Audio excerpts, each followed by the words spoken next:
राजस्थान में जर्जर भवनों का जो मुद्दा है वह इन दिनों चर्चा का केंद्र बना हुआ है। एक तरफ चर्चा है जो देखने को मिल रही है। हालांकि जो सरकार है उन्होंने जर्जर भवनों को गिराने को लेकर जो निर्देश है वह दिए हैं।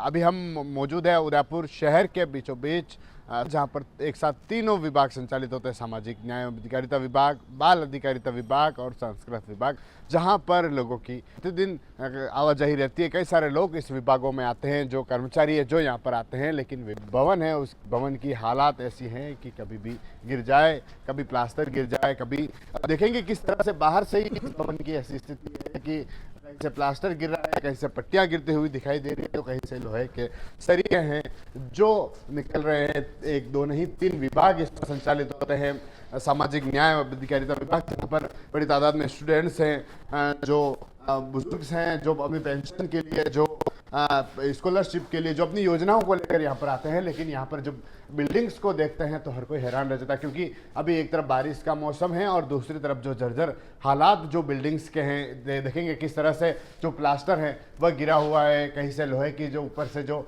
सरिये हैं, जो पट्टियां हैं, वह पूरी तरह से उस हालात में हैं कि यहाँ पर खड़ा रहना भी मुश्किल होता है। हालांकि जो कमरे हैं उन्हें तो बंद किया गया है जिससे कि यहाँ तक अवजय नहीं हो, लेकिन इससे आगे संस्कृत विभाग है, जहाँ पर जो कर्मचारी हैं, जो अधिकारी हैं, जो यहाँ पर आकर बैठते हैं, जो स्टूडेंट्स हैं जो यहाँ पर आते हैं। लेकिन जो हालात यहाँ के जो हैं वह देखेंगे तो हैरान रह जाएंगे। देखेंगे किस तरह से मैं कुछ बिल्डिंग्स दिखाऊंगा जो कहीं से प्लास्टर गिरा हुआ है, कहीं से ऊपर से जो लोहे के सरिये हैं, जो पट्टियां हैं वह निकल रही है। और हालात स्कूलों में, स्कूल जो हालात है, लेकिन उससे बढ़कर इस तरह की जो हालात हैं, क्योंकि सरकारी विभाग है, सरकारी विभागों में जो योजनाओं का लेकर जो लोग हैं, जो लाभार्थी है, वो यहाँ पर आते हैं, जो कर्मचारी है जो यहाँ पर आकर बैठते हैं। और खास बात यह है कि इस बिल्डिंग में एक दो नहीं, तीन विभाग जो यहाँ पर संचालित होते हैं। लेकिन हालात ऐसे हैं, कहीं से इस तरफ देखेंगे कि यहाँ भी ऐसे ही हालात है, पूरी तरह से बिल्डिंग जो है उस तरह से जर्जर